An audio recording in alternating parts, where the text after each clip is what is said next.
I'm wondering how you see the arc of liberal media bias from Clinton to Trump, and that's obviously a PhD thesis topic. But is it worse now than it was back when Clinton was president? Has it gotten worse? And what accounts for the degree to which, even in the age of transparency, most of our major news organizations can be so biased? Well, I think it's gotten worse, Mark. I'm sorry to say. And part of it is I think that people get into journalism for differing reasons. And when I was coming along, people got into journalism. In my case, was because I couldn't find any other job at the time. But I think a lot of reporters thought it was interesting. In those days, the custom of neutral news coverage was deeply ingrained, and that's how you were taught to cover the news. And if you let any bias or opinion slip into your copy, it would be X'd out, and you'd be criticized for it by the city editor or by your editor, whoever it was. And I think that tradition has faded. And I also think that the arrival on the national scene of Donald Trump has accelerated the process, because if you were trying to design somebody that journalists would not like, you could hardly do better than Donald Trump. You know, rich, crude in some ways, vulgar, full of braggadocio, not really a liberal, and except in some ways before he really got into politics. So I think he was, a person designed to be disliked, and journalists were attracted to the idea that the man constituted a danger to the American system, and they treated his election in 2016 as a national emergency and felt it was their job to put out the fire, which is to say was to try to bring him down, which they most certainly tried to do, and in my view, made fools of themselves in the process. And helped Trump, right? Well, in the end, it did, because it was so bad and so obvious, not just what journalists did, but what Democratic Party prosecutors did, what the intelligence community to some extent did. All those things, I think, were clear to the public. And I think because of that, they ended up helping him in the end. There's a story today that NBCnews.com ran, and it says Chairman Comer, who's leading the investigation into Joe Biden's use of the auto pen for pardons and other things, that Chairman Comer often signs letters as part of the investigation using an auto pen. It couldn't be more different, right? It's not about pardons and the question of who's signing them. And he's not signing subpoenas with the auto pen. He's just signing letters. No serious person could think that was a news story. And yet NBC wrote it up as if it was a gotcha hypocrisy thing. So here's the question. Here's the question I'd ask you, which I engaged on Twitter with folks today. Do people at NBC know that is a phony story, but they write it on purpose? Or are they so deluded that they think it's a real story? Well, I'm afraid I think it's the latter, Mark. I mean, as young journalists coming along and they hear a story about auto pen being used by Mr. Biden, and therefore, anybody using the auto pen becomes a kind of an equivalent in their mind and imagination. And the next thing you know, you got stories written about it, when it's perfectly clear, or should be, that nobody is talking about Mr. Biden's use of the auto pen for letters and other routine things. The concern, to the extent there is a concern, is about using the auto pen for very serious official documents, such as pardons and the like. Where he may not have been the signer, right? The decider. Yeah, that's right, and that's the concern. My own view is that the pardon power, which is what's most often talked about, is so plenary, so nearly absolute, that if he chose to do it by, saying certain categories of people should be pardoned, and the staff then whipped up a group that fit the criteria, and the auto pen was used to do it, that probably passes muster in the courts. You've been smart enough largely to stay out of management, but let's say you were the Washington bureau chief of NBC News, and Comer's comms director called you and said, "Brit, this story you guys have on the website's ridiculous." And you looked at it and you said, "Yeah, it's ridiculous." What would you do then? Well, I'd take it down, and I would call the journalists who are involved in it sit them down, and ask some questions about how it is that they reasoned out the idea that this was a news story.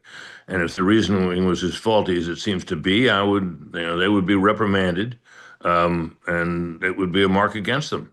Okay. And then what if the head of Comcast called you and said, "Brit, great job. You're absolutely right. We need to routinize this from not happening. We need to fix it. I don't want NBC News to be a liberally biased place. What would you do then? What would be the structural reforms you could possibly make, if any, or is it impossible to fix it? Well, I think it's deeply ingrained, but I know this. At Fox News, I was managing editor in Washington, and we were able to find people to hire journalists and tell them what our method was for covering news. I'm not talking about the evening opinion shows or any of the rest of it. I'm simply talking about our news coverage, the production of packages and other news reports that we were looking for.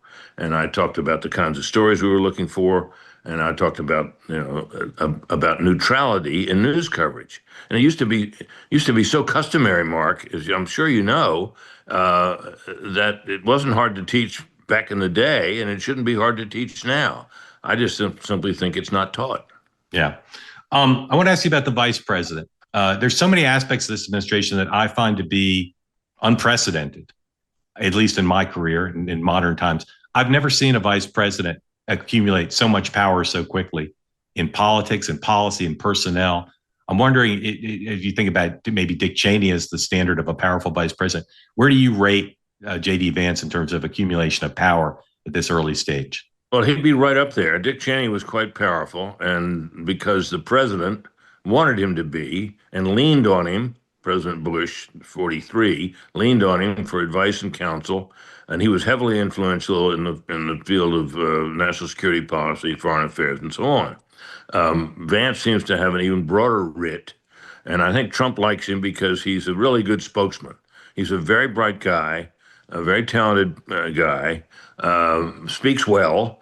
And I remember thinking at a time during the campaign, Mark, when there was a lot of talk about maybe Trump was gonna dump him, and I would see these interviews on the Sunday shows when Vance was out, and he was out a lot, where he would simply run rings around his hosts and make them look ridiculous.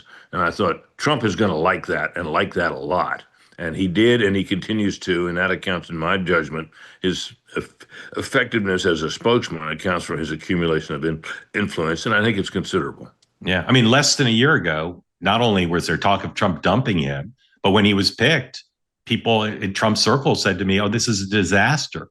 He's gone from that to, "I can't find anybody in the party who doesn't like him," enthusiastically so. Right. I mean, can you think of any, not just a vice president, but can you think of any politician who's gone from being somewhat unpopular with parts of the party to being universally acclaimed as a great spokesman, a crafty guy, a principled guy? I just don't remember a turnaround in less than a year like that. No, I can't either, frankly. I think that's a good point, Mark. And I think, he wants very much to succeed Trump. And I think, at the moment, he's got a leg up. Yeah. I was talking about Scott Bessent, universally acclaimed as effective in the job of Treasury Secretary. Most people who come in like he did, no government service, time in the private sector, master of the universe, used to getting, his way in the private sector. Most of them have failed. People like John Snow, long forgotten, but one of Bush's Treasury Secretaries. What do you think are the building blocks of Bessent's success so far? Well, I think, first of all, he's deep, and I think he's very, very smart. And I think he has thought through a lot of these issues, but before he arrived at the Treasury Department. So he has a lot to say about these things, and he's prepared. And when he's going to do an interview, and he does a lot of them, he comes prepared. And he's quick on his feet, and he's good at explaining relatively complex matters. And he makes the case for Trump and his policies, as well as I've heard it made by anybody or by any Treasury Secretary in my memory. I remember when James Baker was Treasury Secretary back in the day. He was effective, but he was not as effective nor as important in that job as Scott Bessent has proved to be. Wow! So you're saying he's more effective than Baker was? Well, I think he was a better spokesman, and perhaps that's because he was put out more. Baker was not that. Baker was a guy who was great at talking to reporters off camera. Yeah, and he knew how to give you something without hurting his cause, and that's a valuable skill. But that's entirely different from what is the source of Bessent's influence, in my judgment. If Vance and Bessent are overperformers in this administration, who would you say is an underperformer? I think Hegseth has had a hard time. I think Pam Bondi has run into trouble because, the question with Pam Bondi, it seems to me, is whether she's lighter than air or whether there's any real depth to it. She certainly had a lot of experience in the law, and she's a reasonably competent person. But this is the attorney general. Attorney generals operate at the nexus of law and politics, and it's a very tricky and difficult balance to manage. And you have to support the president, you have to be for him, but what you don't have to do, and what she does, is recite all his talking points verbatim all the time, which is, I think, what she does. I think it would be reassuring to the public if she seemed a little deeper and more serious. The president and his supporters say this is like an all-star cabinet, and certainly they're visible. I think it's the most visible cabinet in terms of TV appearances and interviews and press conferences. Do you consider this to be an all-star cabinet, or more of a mixed bag?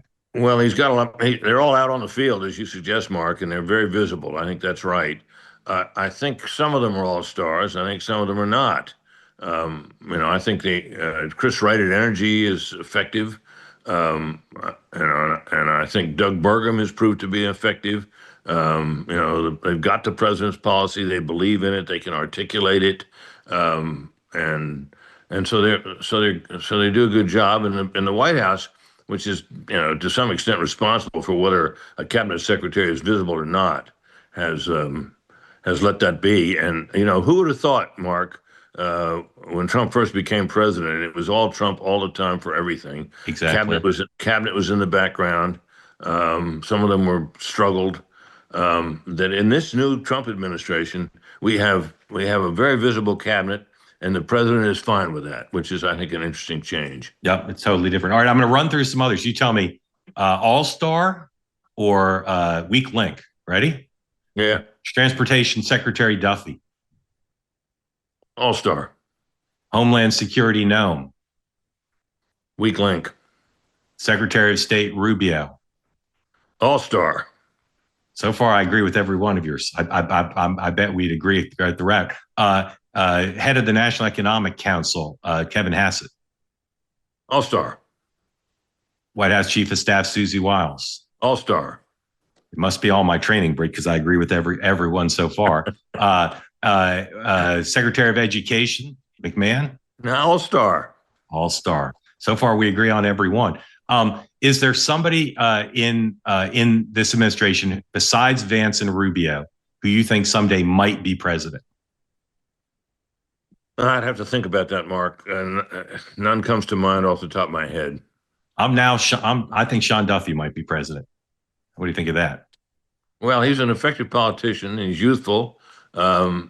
A lot will depend on how this plays out in the role that he's been given, and he's head of NASA now too, on top of everything else. Yes. So that's an opportunity to shine. We'll see if he can do it. And do you have any sense of why Trump has changed? As you rightly point out, in the first term, everybody was a supporting player. Now he's got all these folks out there, lots of screen time. I mean, Kristi Noem, I think, might break Regis's record of most live air minutes logged. Yeah, any idea why he changed? Yeah, on top of that, in her case, you get all these commercials that are running with her all over them. That's right. I've never seen that before. But, Well, here's what I would say. I think when Trump was first elected, he really didn't really know what he was doing. And in some ways, he has said so. He said when he picked his cabinet, he didn't really know what he knows now. And I think what happened is, this is a guy who has certain insecurities. He's bold, and he's got guts, and he believes in himself. And you consider what greeted him when he was first elected 4 years ago, and the fact that he didn't know the ways of Washington and so forth. I think he learned a lot in that first term in office, and I think he learned a lot between the time he was defeated and the time he was elected again, and thought about it a lot, and achieved it. And I think the mere achievement of it has had an effect on him psychologically, not to mention his own reaction to being shot. And I think he comes in with a bigger, more comfortable sense of himself, and a better sense of how to pick people and how Washington works and how politics works. And that's enabled him to see the value of having strong people around him, which I think he did in his business. I think he's done that, and he's not afraid to appoint powerful women around him, and has had them throughout his career. And I think all that is coming to the fore now. He's a much more assured, confident, and comfortable figure, and appreciates and wants strong performances around him. 4 years off turned out to be a good thing. If you're a homeowner in America, you need to listen to this. The FBI is warning about a type of real estate fraud on the rise called title theft, and your equity is the target. Here's how it works. Criminals forge your signature on just a single document, then use a fake notary stamp and file the document with the county. Just like that, on record, they own your home. Using your ownership, they can take out loans against your equity or even sell your property. And you won't know about any of this until foreclosure or collection notices show up in the mail. That's why I'm partnering with Home Title Lock, so you can protect your equity and find out today, right now, if you're already a victim. Use my promo code MARK at HometitleLock.com, and you'll get a free title history report and a free trial of their $1 million triple lock protection. That's 24/7 monitoring of your title records, urgent alerts to any changes, and if fraud does occur, their U.S.-based restoration team will spend up to $1 million to fix it. Don't be a victim. Protect your equity today. That's HometitleLock.com, promo code MARK. We've never seen an incumbent vice president in the modern era, again, since Reagan, with the advantages that Vice President Vance has, and that puts him on the current trajectory on a path to nomination if he chooses to. That could be almost effortless to win the nomination. I'm wondering what your analysis is of how well positioned he is right now with the president, with the White House, with activists, donors, et cetera, if he chooses to run for the nomination. Well, if Trump is a success, remember I always tell the Trump team that they've won a ticket to the dance, but now they've got to dance. If Trump is a success, I think it's almost inevitable that Vance will become the presidential nominee. I watched the two of them, Clifton and I watched on TV, the two of them at the National Cemetery on Memorial Day. And, realizing that J.D. Vance was 1 year younger than Richard Nixon was when Eisenhower picked him. I mean, so he's a very young vice president. He's almost in the Theodore Roosevelt, John F. Kennedy range. And he's been very smart. I mean, when they had the announcement a couple of weeks ago, he's going to be the national finance chairman for the Republican National Committee. Well, he'll know every major Republican donor in the country by sometime early next year. Now, you combine standing next to Trump, the natural news coverage, visiting the last pope, visiting the new pope, making major speeches that really do matter, which he has done. It's very hard for me to see, if he wants it, how he avoids becoming the Republican nominee. And then the question will be, I think the only question for 26 and 28 is really simple. Is it working? Whatever it is. Yeah. If it's working, we're going to keep the House in 26, and we're going to elect J.D. Vance president in 28. Assuming it stays on this trajectory and it's working well enough, at least for Republicans, can you name either the person or the type of person who would challenge J.D. Vance for the nomination? Well, look, it's a free country. I mean, there are a lot of governors, there are a lot of senators, there are a lot of billionaires. I mean, you are allowed to come and play. You're just not guaranteed to win. I discovered that in 2012 when I did pretty well until I ran into Romney's Millions and learned that it's a game for big boys. It's not, But is the opening potentially someone to his right, to his left, anti-establishment? I have no idea how they would. I mean, because he is going to be. It's beyond MAGA. If we are succeeding, J.D. Vance will be the articulator and the co-manager. I mean, he's done a great job, for example, in the Senate, getting the cabinet through, because he could go back to his senatorial colleagues. He's done a very good job so far representing America overseas. Yeah. He did a great job on Memorial Day, just standing next to the president at Arlington. I mean, you look at that picture, and you think to yourself, what's the wedge somebody's going to try to drive? And I don't see how they do it. I mean, Yeah. everybody's allowed to run, and every professional consultant in the country will have some plausible explanation of why you should hire them. But I mean, from my standpoint as a historian, look, I was for Jack Kemp against George H.W. Bush in 1988, and I learned the power of having stood next to Reagan. Yeah. Because inside your own party, I mean, it may be harder in the general, but inside your own party, it's very hard to beat a vice president. Yeah, and Bush 41 had nothing like the support of President Reagan that Donald Trump's likely to give J.D. Vance.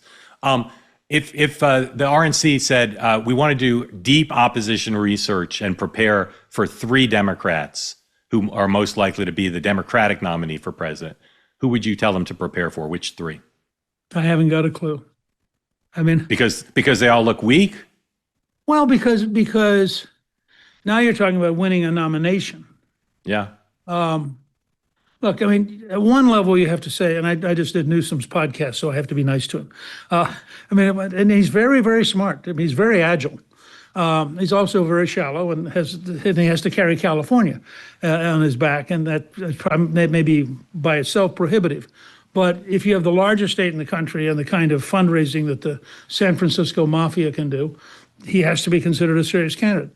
For the life of me, I don't understand Pritzker. I can't, but he has so much money. He apparently was pretty effective in New Hampshire. I think the Governor Whitmer of Michigan is the most attractive of the Democrats, just in terms of fitting a series of different boxes. And I think the Governor of Pennsylvania is probably the smartest of them. But again, he's Shapiro. And can a Jewish governor of Pennsylvania really find love in the Democratic primary? And I'm not sure. Okay. I just want to ask you about one thing respectfully. You've been on Governor Newsom's show. He's been on my show. You said he's shallow, and I know that's a common view, but I'm wondering what you base it on, because I don't think he is. Well, shallow may be the wrong, he's agile. Yeah. All right, agile sounds more positive than shallow to me. Well, I don't have a thesaurus. I meant it in the sense that he's able to constantly move. Look, he wrote a book which I actually touted, Citizenville, which I think is a very good book. And what puzzles me about Newsom is, to your point, where you're right, and I didn't say it very well, Newsom has the potential to be very serious, very thoughtful, and very real. He avoids that, partially because it doesn't pay in Sacramento to actually think through how bad Sacramento is. And that's what I meant. He is a guy who has the potential to go deep. He consciously stays on the surface. Okay. I'm more open to that analysis than shallow. Okay. I think one of the biggest stories of the last 4 months, and really go back further, but more impactful as president, is the degree to which woke culture in all its manifestations is on the retreat. It's almost an unfathomable story. The only thing I can compare it to was at the end of the Cold War, as Eastern European countries started to change so quickly, and the Berlin Wall came down. If you look at Silicon Valley, so many of the leaders there are now not just neutral, but they're very pro-Trump. Their employees, I thought, would revolt. They have not, or at least not openly. The Washington Post owner announces, we're not going to endorse Kamala Harris. I thought there'd be mass resignations. A lot of people have left the paper, but the paper continues to run. Harvard, although they're at war with the president, clearly on the retreat. So much has changed in the culture where political correctness is no longer, terrorizing people. I'm just wondering if you think what's happened has happened simply because of the firm actions of this administration, or did they basically just tap into something that was already ripe to happen? Well, you may remember the story, the childhood story about the emperor who had no clothing. Yeah. And all of his advisors had told him that having no clothing was great and that it was exactly what he should do. And as he's walking down the street, this little boy goes, he's naked. And the emperor looks around and suddenly realizes, yeah, I'm naked. You guys are crazy. I think what happened was there's a remarkable story to be told someday, which at least goes back to the early 60s. And I wrote some of it for The Spectator a while back.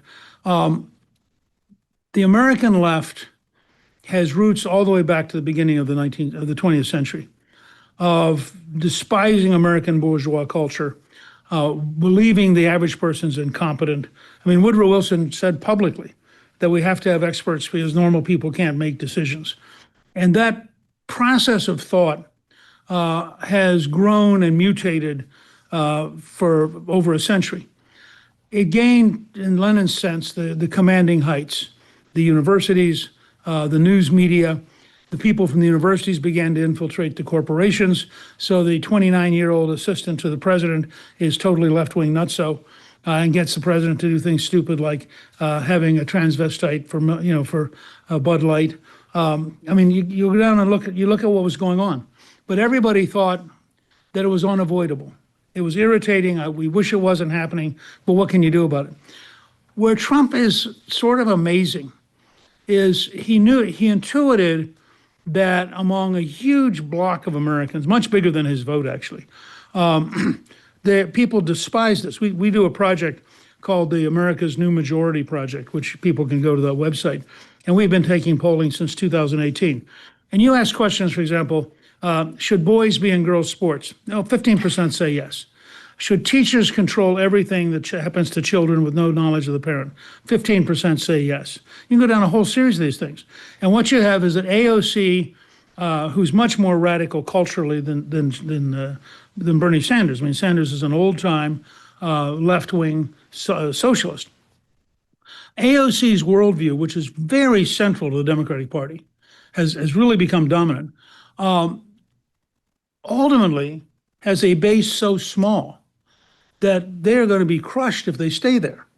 And what happened was Trump stood up, starting really in 15 and 16, when his first attacks on illegal immigration horrified people. You may remember the first Fox debate where he got in this brutal knockdown with Megyn Kelly.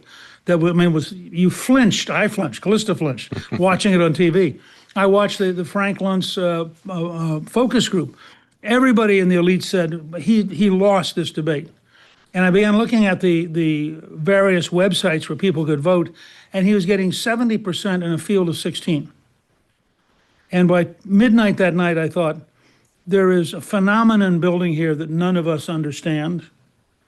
And I think that Trump was tapping the root of people who are sick and tired of being told they have to suffer lies. And so, I mean, just the act, and again, this is radical, the act of saying there are two sexes, male and female. Biologically true, very different than the cultural issue of gender. But just the act of saying that was, of course, verboten. And people have now, and this is where Europeans are in deep trouble, and in Canada, because the structures there, the elites, are desperately clinging to power in order to impose lies on their population. And in every single one of those countries, people are beginning to rebel in terms of populist movements. I know it's a mixed picture, but I'm going to ask you to answer binary. Is the American left adjusting to the reality that they're out of step on so many cultural issues and moving towards change? Or do you think they're more dug in and still have their eyes closed on things like trans athletes in women's girls' sports? You may be the best political reporter I know. So I'm going to venture out here, and then you can explain to me whether I'm close to right. I believe they're heading towards a civil war. I believe that the rational, I mean, in a sense, AOC and Schumer is a perfect model. Schumer is the old time, yes, I'm a liberal, but let's not be crazy. Right. AOC is, well, if you're not crazy, you can't be a Democrat. And I think that it seems to me in place after place, you're going to have that kind of a fight. All right. I appreciate your kind words. I don't know the answer to the question, so I can't help you. I was hoping you were going to tell me the answer. No, I'm still working on it. All right, a couple rapid rounds, because I know you like rapid rounds. First, I'm going to name two Democrats. You pick the one who you think is more likely to be their party's nominee for president in 2028. Binary choice, just one name. Buttigieg or Newsom? Newsom. Whitmer or Emanuel? Emanuel. Shapiro or Newsom? Shapiro. Klobuchar or Ocasio-Cortez? Neither. Ro Khanna or Wes Moore? Moore. I like Moore very much. Really? Tell me why. He's formidable. Tell me why. He seems to have common sense, and he seems to have an ability to talk to people in normal English. I mean, from what I've seen, at least, I'm not a student of his, but from what I've seen, he's a very impressive person. Interesting. So it sounds like from what you said that you think he may be their front runner if he runs. He could be. I mean, again, Yeah. if he can put the money together, Yeah. because you're going to be up against people like Pritzker who are Yeah. going to have the money to drown you. Yeah. I remain deeply skeptical of Governor Pritzker. The Illinois record just seems like not a perfect calling card. Well, he's not I look at Pritzker and think, not since President Taft have we had this kind of a candidate. Yeah, I'm not currently in a position to rule out weight as a factor in qualification. So I cut him some slack. All right, word association, 1 or 2 words max for Trump figures. 1 or 2 words max. Here we go. Marco Rubio, Brilliant job. Pete Hegseth, Still learning. Scott Bessent, Remarkable. Stephen Miller. Amazingly powerful. These are very good answers, by the way, audience. Susie Wiles. Indispensable. Indispensable. These are very good answers. Okay, Michael Whatley, chairman of the RNC. Good job. Speaker Johnson. Astonishing job. Impossible. Astonishing. I can't imagine it. Yeah, it is kind of amazing. Okay, Kash Patel. Growing. Okay. Pam Bondi.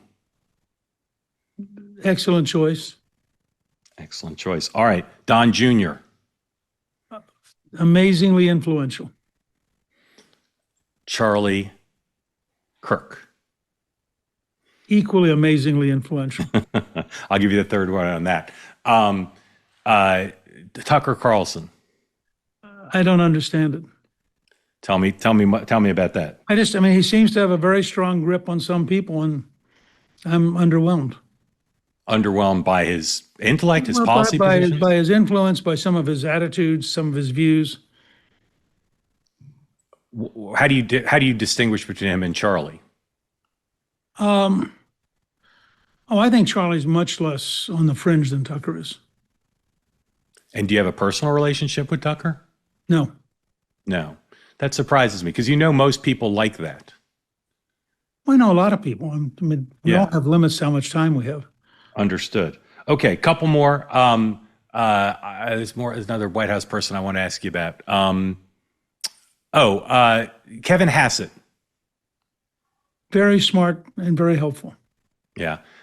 Is there 1 or 2 people in the government who you think are currently unsung heroes who work in the administration? Well, I mean, you have to think Linda McMahon, who took on a job that has turned to be radically harder than I think she thought it would be. Right. Anybody else who you think is kind of a star who doesn't get sufficient attention? No, I don't want to pick out any one person. Okay. I want to ask you about AI because you've always been interested in the future and in technology. Do you look at it as more of a danger or more of as an opportunity? I look at it as a reality. And it's like asking me about electricity in 1880 or the internal combustion engine in 1900. AI is coming. It's going to happen. It's going to be developed. It'll be developed all over the world, whether we do it or not. And we don't fully understand it. In some ways, it could be a threat. In other ways, it could be an enormous advantage. And I think that's a conversation we'll have for the next half century. How would you describe, I talked in the beginning of the program about asymmetrical advantages, and sometimes a party has one that's so large it can be part of being dispositive in an election. How would you describe the current relationship or the current balance of power between the left and the right and regarding the media? And I'm defining the media broadly, CBS News, TikTok, podcasts. Who's got the advantage and how would you describe it? I don't have quantitative data, but my sense is from the polling we do, if you think of culture rather than politics, this country is clearly moving to the right. And it's moving to the right in reaction to its perception of the left. I mean, I thought in Trump's speech to the Congress, the brief section where he talks about merit, that we ought to hire on merit, we ought to promote on merit, which is a direct assault on the left's core cultural value, that you should not reward individualism. That was an important cultural point. when he went to Alabama and listed 10 things he'd learned in his life. They're all very conservative in a cultural sense. So from my perspective, what's happening is, and again, these are all old colleagues of yours, they have two problems. They don't understand, and the big media, they don't understand that the culture and the technology are all making their world disappear. Yeah. I mean, it's not even whether you're right or left, it's just irrelevant. And second, they don't realize that we now have this enormous capacity on the internet for people to find each other and to pay attention to each other. I mean, I get, I have about 2.2 million followers on Facebook, on X, smaller number on Truth Social. But some days, and I'm not quite Trump, but some days I'll post things and I'll get 40,000 likes. Well, I can write a letter to the editor or an article in the Wall Street Journal or the Washington Post. I'm not sure I'm going to get 40,000 likes because I'm not sure people are going to pay attention. If I send you a link to this episode, would you post it on X? Sure, of course. All right, so if you're using a normal phone, you're going to see those creepy ads that pop up all the time. They tell the people out there exactly where you've been, what you've bought, even who you've been talking to. And you probably, when you see that happening, because you see signs of it on the phone, you probably ask yourself, is my phone monitoring me? Well, the truth is your smartphone is constantly collecting and leaking data, all without your knowledge and without your consent. Every day, it's building over and over a more detailed profile of your whole life, your location, your habits, your interests, even the people you're communicating with. And all that information gets funneled into what is an invisible marketplace where it's tracked and analyzed and sold to the highest bidder. It's annoying, of course, but it's also very invasive and it's nonstop. You're on your phone nonstop. The data is being collected nonstop. But now there's a solution. The Up Phone by Unplugged is totally different. It's designed from the ground up to protect your privacy. There are no hidden trackers. There's no data mining. Just a secure and streamlined smartphone experience that puts you back in control. I love it. When I use it, I feel empowered. I feel like I'm actually getting to do stuff without the trade-off of losing everything in my privacy. That's if you're texting, if you're browsing, whatever apps you're using. The Up Phone ensures that your personal information stays personal. It's the phone for people who are done being watched all the time. If you're ready to take back your digital privacy, this is what you need. Visit unplug.com/Mark. You'll get 25% off a phone case with the purchase of a phone. Learn more and order your Up Phone today. That's unplug.com/Mark, because your life, it should be yours, not theirs. All right, this next topic could take 2 hours, but we don't have it. So I'll ask it briefly and you can, weigh in a little bit. But I know you have I'm pretty sure you have a lot of thoughts on this. You mentioned before authenticity and how we look at our friends who are not unshackled as we are. They're not an independent media and they're not their authentic selves on camera or in their writing. Why not? Why can't they be unshackled on cable news or on broadcast television news? What is it that keeps them from doing what you and I are able to do now so freely? Well, I think there's many answers to that. One is most of these people are Ivy League, elite institution educated folks who they've had a lifetime of good approval and coloring within the lines and making it in the proper spaces. And so that cultivates a certain, unwillingness to show vulnerability. Yeah. They're only used to getting perfect A's and patted on the head. Playing by the rules. Yeah, it takes a fair amount of courage, frankly, to get rid of that veneer. Many did not come up under somebody like Ailes, who saw that in me, even though I'm not an elite institution person, early on, but I was trying to be a perfectionist, saying that doesn't work on television and the audience can smell a phony from a mile away. And so I was given permission by my boss to let my guard down. And I did, but even then, I think people would say that you could see a big difference between me today and me while I was on Fox. There's some constraints in the cable news universe on just how much of yourself you can and should show. The whole system's set up to be supportive of the platform, not exactly the anchor.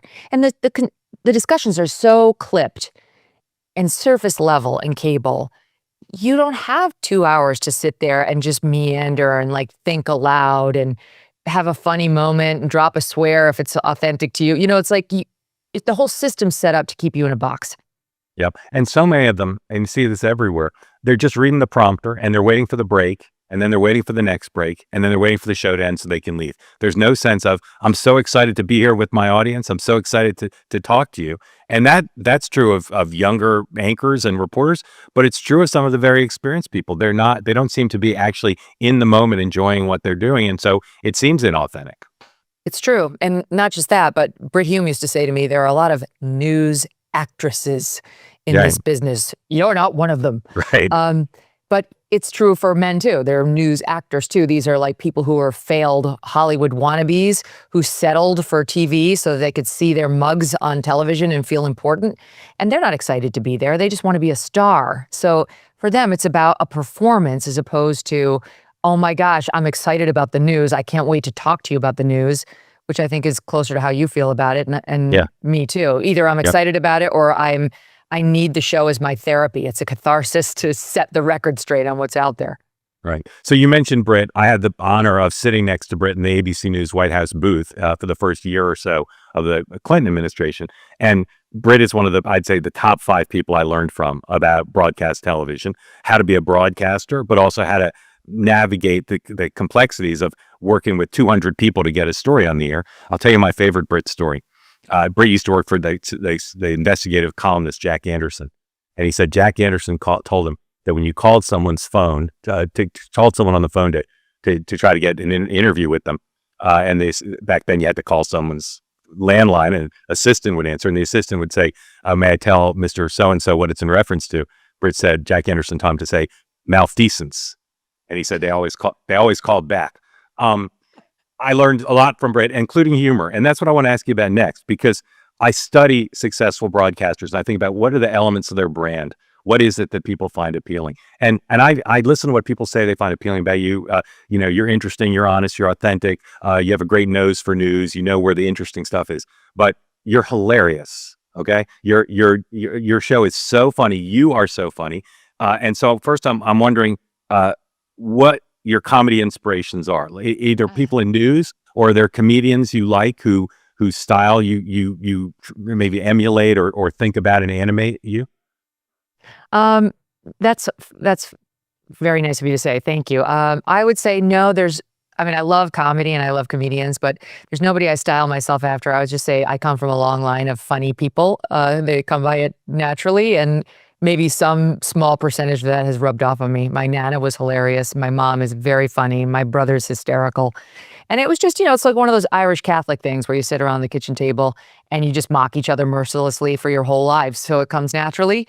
And the news is just so ripe for humor. If you can keep that arm's distance between yourself and it, then, it's one of those many days laugh or cry things. But I don't think I would enjoy the news anywhere as much as I do if I couldn't laugh at the absurdity of it. And I think that's one of the things that's helped me over the years. I remember one time the New York Times was doing a profile on my show when I was at Fox in primetime.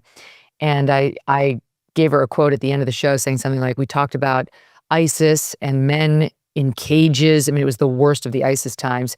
And we had a lot of laughs. And somehow, we were able to do that in our 42 minutes of content on the air here and there. And now here I try to do the same. You got to keep laughing. All right. If you think about not current day comedians, but like Lucille Ball, Joan Rivers, Ernie Kovacs, who's like a classic comedian whose style and I love Joan Rivers. I absolutely adore Joan Rivers. I know there's so many. I mean, Andrew Schultz right now is so funny. He's so raunchy, but hilarious. I absolutely love him. Tim Dillon's hysterical. I love Sebastian Maniscalco.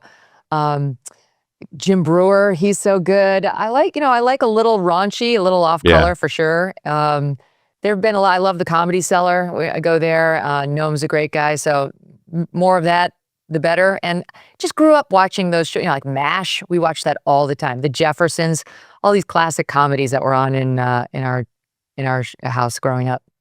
Growing up and when you started in news, do you consider yourself to be a funny person? I wouldn't go that far. I would say I have a very healthy sense of humor, but I don't really think I'm actively funny. I mean, I'm good for a laugh here or there. I'm going to build a clip reel of your funniest moments from the last 2 weeks, and I think I'll be able to make the compelling case that you are a very funny person. All right, when you think about just broadcasting skills, Who have you learned from? Who is either by example or instruction, who has taught you how to be a great broadcaster? Well, I would definitely say Brit's been a huge influence. Same as you point out, he taught me the nuts and bolts of being a good reporter and being relentlessly factual and upgrading your information, keeping it tight, all of that, and just never stop questioning the lines in your report. Can they be better? Can they be tighter? Can they be more right than they are right now? And his wife Kim too is a mentor. Brit's one of the best TV script writers in the history of the medium. Yeah, and merciless in a great way. You know, that's what I hope my team would say about me. I'm merciless in a great way too, I think, because I don't let up on them. You know, we're working on this AM update show, which we do every day. And my poor producer, I love her. She's great, but I'm just relentless on her. Like, no, we can upgrade. We can do better. But it's toward service of the audience. That's how Brit was. In terms of role models, there's nobody better in my view. Like there's the person I admired most. He's no longer with us, but by far was Mike Wallace. I just thought that's it right there. That's how it should be done, with charisma and fortitude and the willingness to challenge anybody, but in a way where you could get away with it. You know, like you didn't have to emerge with the jugular, but you kind of did. But still, there was a gentlemanly dynamic between Wallace and most of his guests, which I admired. It's very, very tricky. So I really loved him. Did you spend time with him, or that's just studying him on camera? Just studying him. I know his son, Chris Wallace, fairly well, or did when I was at Fox, but loved him. When I was very young, I loved Oprah, and the young Oprah was great. She was a great, great, great interviewer. That was before she got completely drunk on her own wine, became hard partisan, and then now in today's day and age has totally overestimated her current day relevance. So my love affair with the old Oprah is over, but it doesn't diminish her early work and how talented she was. Totally agree. If you go back and look, even when she was in Baltimore as a local anchor, she was an incredible communicator, and her sense of how to communicate and sort of engage the audience was phenomenal. Is there anybody today on the air who you think is a very compelling broadcaster? Well, I like Jesse Waters on Fox a lot. Like that's the one show that's on TV news, like cable news right now, that I would watch. I can't think of what do you think else. I'm not. What would you list as Jesse's brand besides humor is obviously a big part of it. And he too knows what the news target is. He's good at finding himself right over the proper target, and approaches it with cleverness and factual, backup. And he's pretty fearless, which is important in today's day and age. All right, how am I doing asking you questions you've never been asked? 50%. You're doing very well. Yeah. All right, here we go. Let's keep going. This is what we call skillful. This is what we call the rapid round human interest section. Who is living you've never met who you'd like to meet, and why? Living never met. I mean, I'm sorry, but it's Meghan Markle. She and I need to sit down across from one another, and we will break the internet. Can I come to that? Yes, like I'll be your graphics PA, or I'll help with hair and makeup. I would like to be there for that. Literally everybody would watch that. Have you come close to meeting her? Well, I should have gone. I was in the Time 100 this year, and she was too, which is also ridiculous. And they invited me to go to this summit the day before where they interview you about how important you are. And I said no. And naturally she said yes. So we could have crossed paths if I had just been more self-aggrandizing. Do you have your booking request in? I gotta be honest, I haven't actually submitted that because the futility of it seems obvious.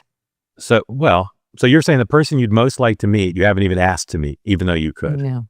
All right. It's one of those things where it might be too important to me to continue to be able to make fun of her. Like, I don't know if I could make up or patch things up or somehow be wooed by her, Mark, because being able to mock her is too important to me.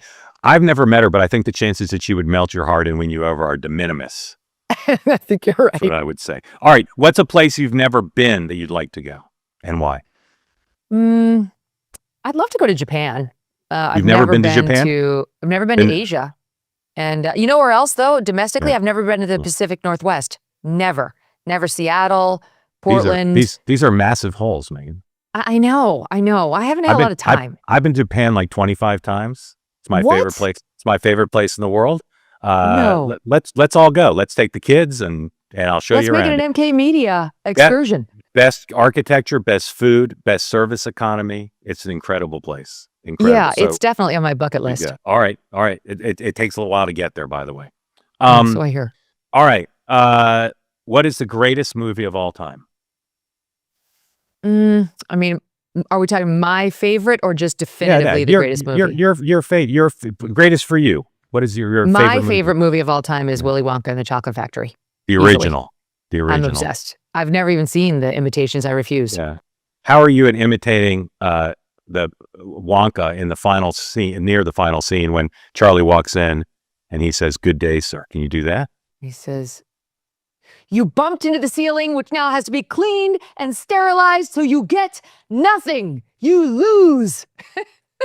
He says, and also, "Good day. So shines I a said good deed day." in a weary world. Yeah. That's a sweet moment. Are you so in love with that movie that you can differentiate between the Oompa Loompas, or they're all pretty much the same? I can differentiate. I've actually spoken with one of the Oompa Loompas, if you must know, and I watched the whole movie 4 years ago next to the real Veruca Salt, Come on. Julie Dawn Cole, who's now all grown up and living in London, and she came to my hotel and we watched it together. We decorated the whole thing with Willy Wonka apparatus, and we kicked balloons together like she does in that one scene. Is there video of that? Is there video of that? Yes, I'll give it to you. You can lay it like in to here. see that. Lay it in we here. sang her song. I Want It All. I mean, I peaked. That was it. I had peaked. It was my 50th birthday present. All right. Based on that, I think I might know the answer, but let's say Charlie was not eligible to win. Of the other kids, who was most deserving? Oh, wow. Well, no, it wasn't Veruca for sure. She was the worst. Yeah. Not a ghostess. Arguably. I guess I'd have to go with Mike TV. I mean, what did he do? Mike TV just watched a bunch of TV. Like that's really not so bad. How's your Mike TV imitation? I'm trying to think. He had a lisp, so you'd have to incorporate that. Yeah. Like, Dad says I can't have a real one. Not till you're 12, son. Something like that. Not bad. Did you have a favorite of the grandparents?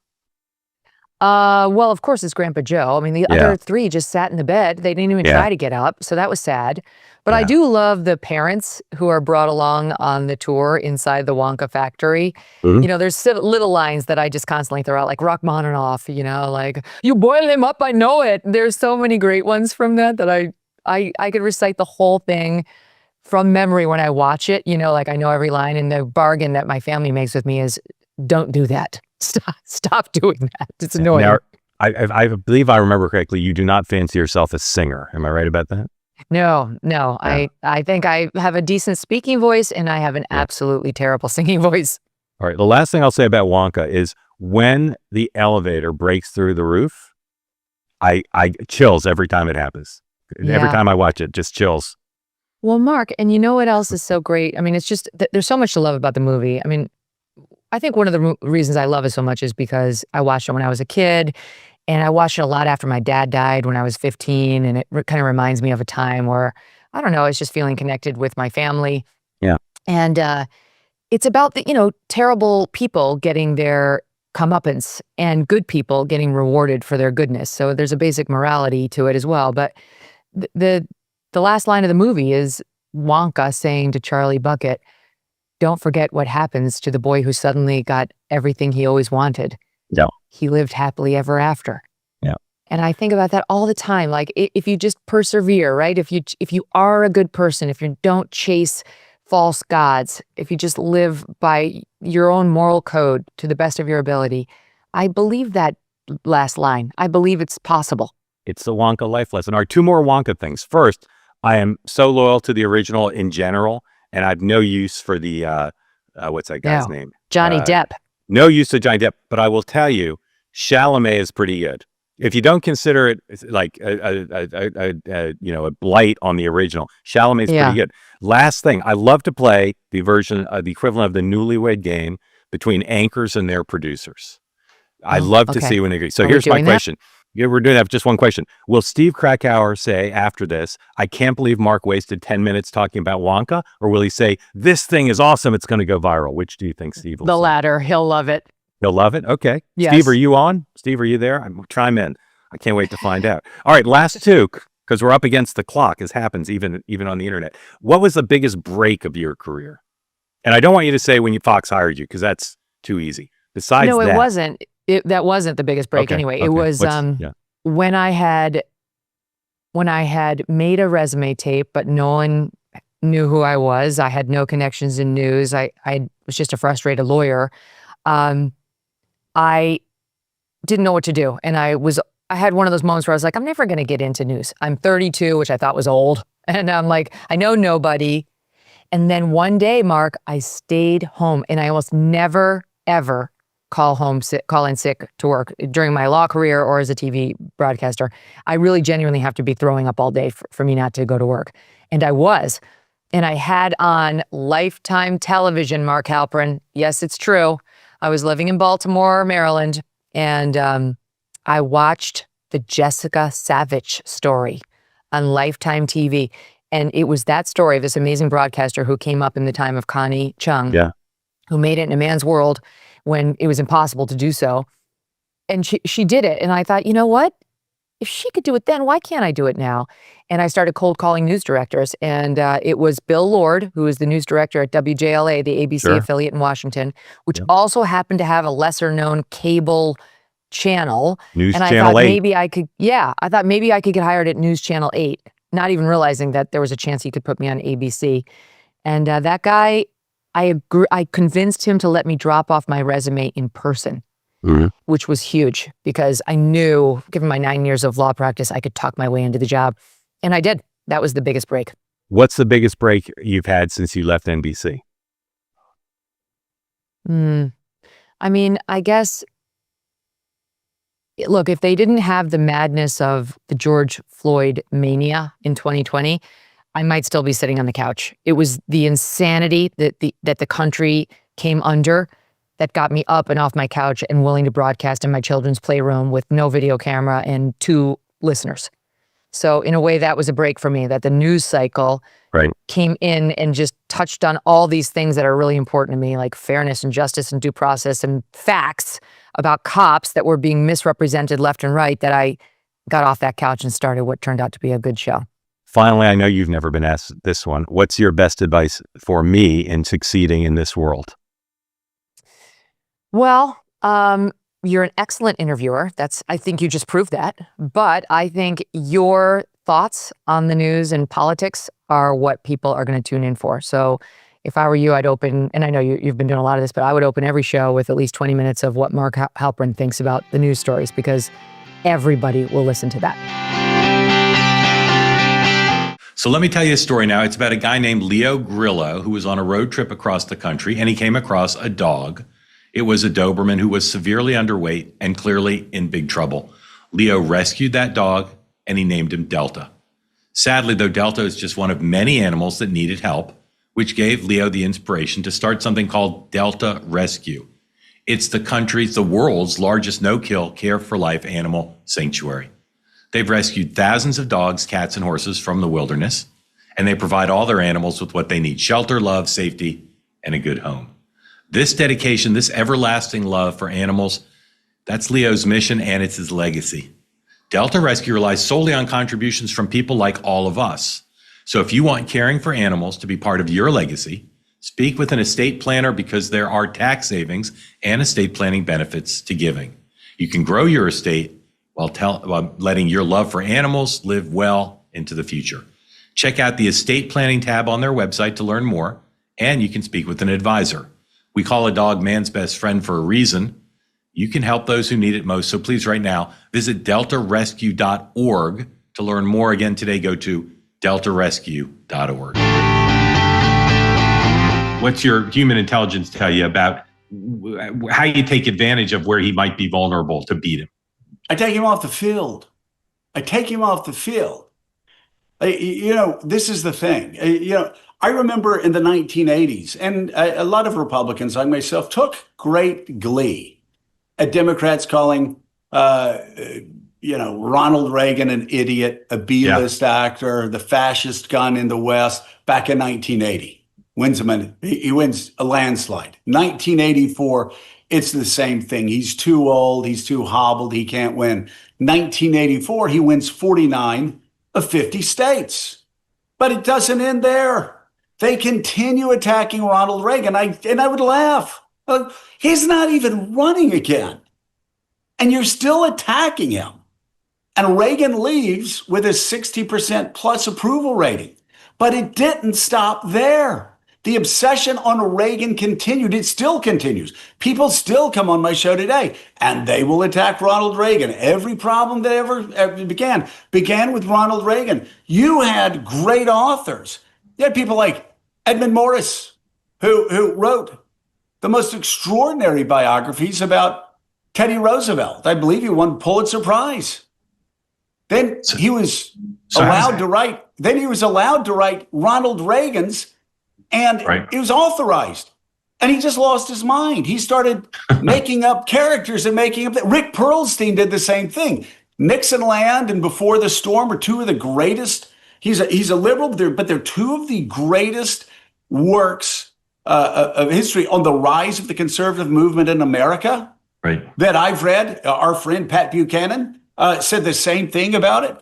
And then he wrote a book about Nixon, and he just lost the plot. So How does that apply to how Democrats should talk about Trump now? Why fight against Ronald Reagan when you can fight against Congressman Quimby, right?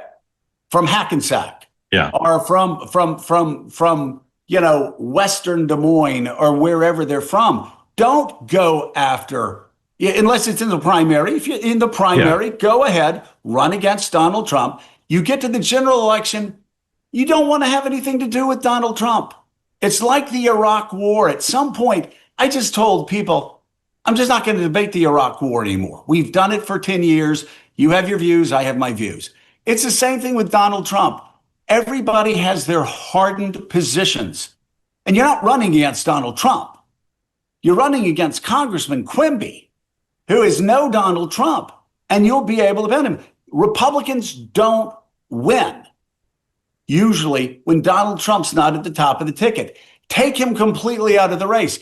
If you're a boxer and you have the choice to fight against Muhammad Ali or Chuck Wepner or Jerry Cooney, you want to fight against... Go with Cooney. You want to go with the bleeders. You want to fight the bleeders. If you have a chance to fight Mike Tyson or Michael Spinks, Michael Spinks won a gold medal. But he also got the hell beat out of him by Mike Tyson. Stay away from those guys. What makes Trump Muhammad Ali? What skills does he have that makes you say, don't take him on? Well, I mean, it depends on what, Gallup will have him in the 30s. Quinnipiac has him in the 30s. Others still have him at 45%. I have no idea how Donald Trump's still sitting at 45% with all the things that have happened over the past decade, from January 6th to the Qatari jets to crypto coins, etc. Well, but you do have some idea. You do have some idea. Well, part of it is Trump's innate skills to flood the zone with disinformation, to overwhelm, to constantly know how to play the media. But what I'm saying is, push that to the side. You don't have to deal with that because you're not running against Donald Trump in 26. You're not fighting against Tyson in 26. You're not fighting against Ali in 26. You're fighting against Chuck Wepner. And he's no Muhammad Ali. Now, this, by the way, for people that are old, you'll know who Chuck Wepner is. He fought Ali. It didn't end well. He's in Google. He's in ChatGPT. Don't worry. He also made the cover of Sports Illustrated saying he was going to beat Muhammad Ali. He did. But you have a chance, though, right? You have a chance to run against the individual members of Congress, the individual senators, the individual state legislators. And again, use Donald Trump to raise money in the primary, et cetera, et cetera. But once you get to the general election, it's baked in the cake.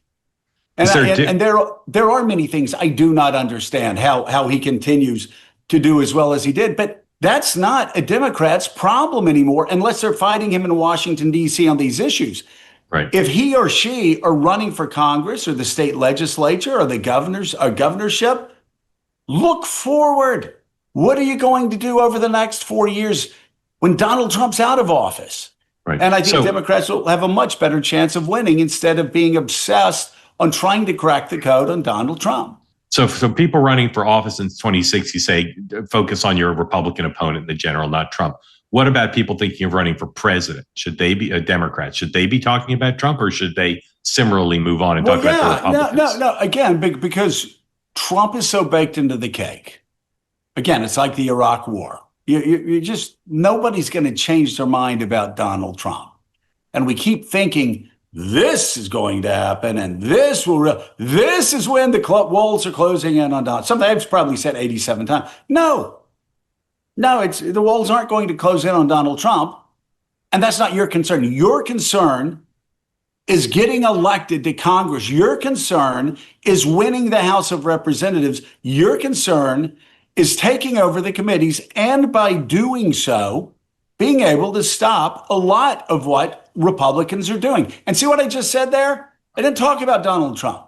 I talked about Republicans, because these Republican senators and congressmen and congresswomen, they're the ones who are responsible for giving massive tax cuts to the richest Americans, the biggest multinational corporations, the people that run tech monopolies, while slashing health care for people in rural America. They voted. Without that vote, it would have never passed. So focus on them and keep landing those body blows, those political body blows.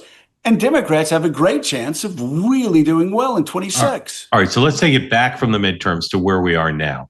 Trump's doing a bunch of stuff. And again, I'm just curious, how do you think the Democrats should approach this, to either beat him or to not take him on? His going after universities, is that a fight Democrats should have? And if so, what should they say about it? What should they say about it? Well, it's very simple. I mean, do you like winning? I mean, maybe Americans are sick of winning. Maybe they're sick of America having the strongest economy on the planet. Maybe they're sick and tired of us winning Nobel Prizes and having one breakthrough after another in science, in medicine, in technology, in all the things that America has dominated since 1945. If you're sick of that, then go ahead and go along with the Republicans and continue allowing university funding to be slashed.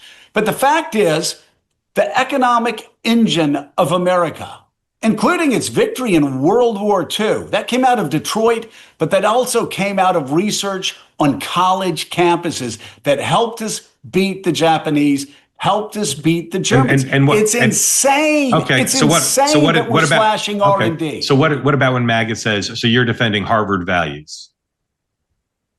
I'm defending American values. I want the best and the brightest to do research. I want to hold Harvard accountable where Harvard needs to be held accountable. But at the same time, it's a private institution. Yeah. And because of that, Harvard can run its campus the way it wants to run its campus. But if it gets funding from the federal government, it is fair to say, yes, there will be some strings attached. But don't cut medical research for Alzheimer's. Don't cut medical research for cancer, for all of these other things. Right. So sometimes one has to say the right thing, even if it's politically losing. But whether history will punish Donald Trump for cutting university funding and making all these Ivy League schools and others jump through hoops, whether history will punish them, Trump's getting his way now. These universities are bending the knee to him. So if you're someone who thinks this is bad, that's a loss. Is it a winnable fight? In other words, the rhetoric you're using is what some Democrats are saying. Is that a winnable fight? And if it's not a winnable fight, should Democrats keep at it? Yes, they should keep at it, because the fight will continue. You can say there are a lot of things that I disagree. And by the way, I say it all the time. There are a lot of things that Harvard has done through the years that I think are just absolutely crazy. At the same time, I don't want the federal government, because I'm a conservative, I don't want the federal government telling Harvard what to teach in classrooms. Right. But just at one, Harvard. That's up to private institutions. What the small government Republicans support the federal government of the federal behemoth going into classrooms and telling people what they can teach students? That's insane. But just the one point you've made a couple times now, again, it's sophisticated and subtle, but I've never heard another a Democratic elected official say, well, there are things that Harvard does that I disagree with. Even on their failure to protect their Jewish students. even supporters of Israel who are Democrats. That's the missing piece. All right, what about what he's doing with law firms? Like, by the way, I want to go back because again, I'm a conservative and I believe in free markets. I believe in free choice. Let me tell you, first of all, they have a responsibility to protect Jewish students on campus. They have a responsibility to protect Muslim students on campus, Catholic students on campus, conservatives. They have that responsibility. Beyond that, if they want to be woke, if they want to do what they've been doing for the past 20, 30, 40 years and be woke, well, you know what? Parents can do what parents have started to do over the past 4 or 5 years. You know, when I first moved to Connecticut, I talked to the parents. Where are your kids going to school? Oh, they're going to Yale. They're going to Harvard. They're going to BC. They're going here. They're going to Georgetown, right? I ask the same question now. You know what they say? They're going to Georgia. They're going to SMU. They're going to Wake Forest. They're going to Virginia. They're voting with their feet. And that's what happens in the free market, right? If Harvard can't figure that out, if Yale can't figure that out, if other schools can't figure that out, they will lose students like they're losing right now. And we don't need the federal government doing that. We need the federal government saying, you got to protect your Jewish students. You got to protect your Muslim students. You got to protect your Catholic students. You got to protect conservatives, progressives, et cetera, et cetera, et cetera. But we don't want the federal government telling professors what to teach. There's nothing conservative about that. That's lunacy. What about speaking up on behalf of a group that can't be particularly popular, America's big law firms? Is that a fight Democrats should pick, or just let Trump do this? God, yes. Yes. What do you say about that?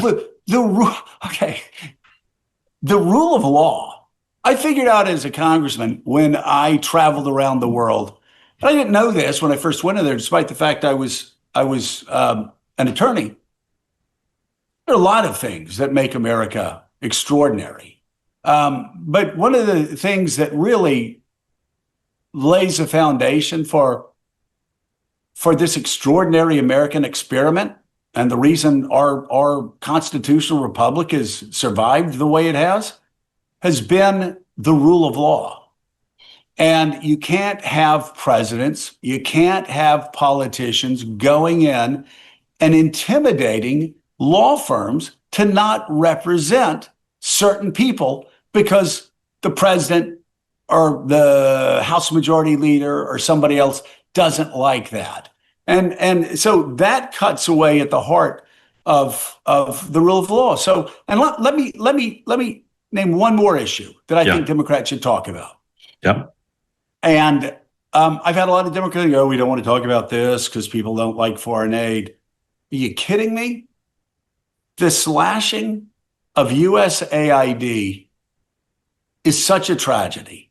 You got the richest man in the world wielding a chainsaw, literally proposing cuts that are killing the poorest children on the planet. And not only that, gives us a soft power that anybody that's ever been in the White House understands is extraordinarily important. Just about anybody that's ever been a diplomat understands is extraordinarily important, not just because all of those tons of food that go to these countries have the American flag on it, but because we also get great intel on what the Chinese are doing, on what the Russians are doing. But is that a winning political issue, or just an important point to fight for? You know what I found, Mark, is if I care about it and I'm passionate about it and I talk about it and it means a lot to me, what I find is it's very easy for me to go into town hall meetings and make other people care about it.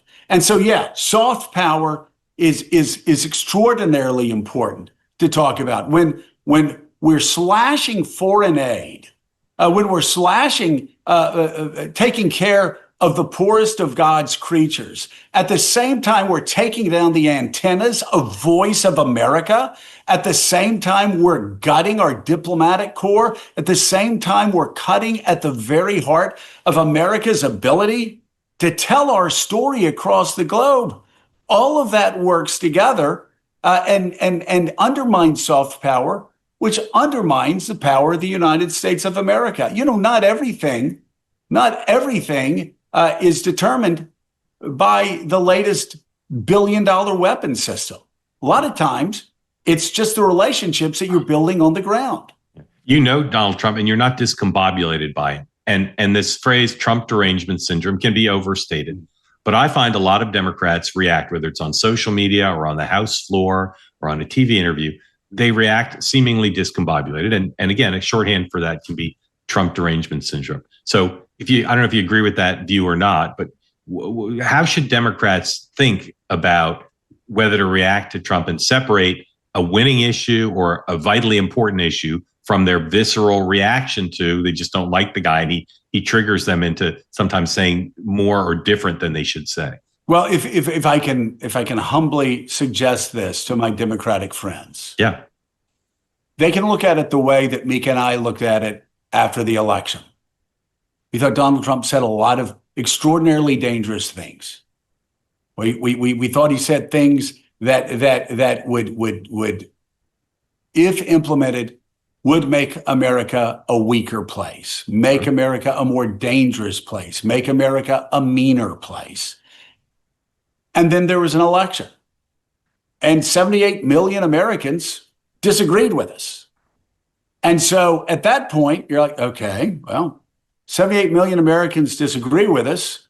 People always say, hey, would you have changed anything you said about Donald Trump? No, I wouldn't have said anything I said about Donald Trump during the campaign. But you look forward and you go, we've been lecturing Republicans for 4 years about respecting the outcome of the elections. We have to respect the outcome of the election. And this is where the American people are. And it doesn't mean that we have to agree with everything that Donald Trump says. But what it does mean is if Democrats ever want to take power again, they've got to get some of those Trump voters voting for them. Here's what I think is the underlying problem, Mark. And it's something that I've seen since first running for Congress. It's something I've seen through today. Democrats want to be right. Republicans want to win. And Bill Clinton, what did he say? Better to be strong and wrong than right and weak. Strong and wrong than right and weak. I think you can be right and you can still win. But I would just say, and it would help Democrats to understand that Donald Trump is the master of distraction, of flooding the zone, of getting you off the points that you want to talk about, the things that you think are the most important. And being angry, showing, well, that sure didn't work, leading into the 24 election. Let the Republicans be angry. Let the Republicans be pissed off. Let the Republicans be the champions of separating mothers from their children, of grabbing people off of college campuses and throwing them in jail illegally. Let Republicans do that.